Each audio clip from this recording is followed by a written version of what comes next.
दोन भाऊ जंगलाजवळ राहत असतात. या दोघांमधील मोठा भाऊ लहान भावाशी अतिशय वाईट वागायचा. जसे तो लहान भावाचे सर्व अन्न रोज खात असे आणि स्वतः धाकट्या भावाचे नवीन कपडे घालत असे. एके दिवशी मोठ्या भावाने ठरवले की तो जवळच्या जंगलात जाऊन काही लाकूड घेईल, जे नंतर काही पैशासाठी बाजारात विकेल. जंगलात जाताना त्याने अनेक झाडे तोडली. मग एकामागून एक झाडे तोडत असताना तो एका जादुई झाडाला ठेच लागला. त्यात झाड म्हणाला, महाराज, कृपया माझ्या फांद्या तोडू नका. तू मला सोडलेस तर मी तुला सोनेरी सफरचंद देईन. त्यावेळी त्याने होकार दिला, पण त्याच्या मनात लोभ जागृत झाला.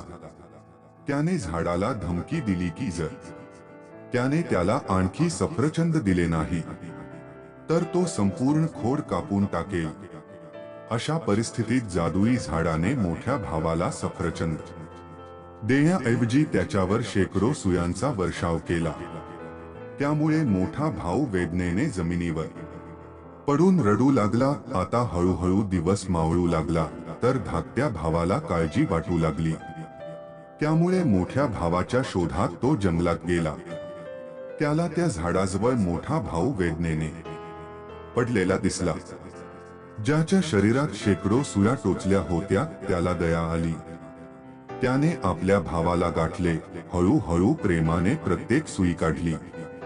मोठा भाऊ हे सर्व बघत होता आणि त्याला स्वतःचाच राग येत होता. आता मोठा भाऊ लहान भावाला वाईट वागणूक दिल्याबद्दल माफी मागतो आणि चांगले होण्याचे वचन देतो. झाडाने मोठ्या भावाचे हृदय बदलले आणि त्याला नंतर आवश्यक असलेली सर्व सोनेरी सफरचंद दिली.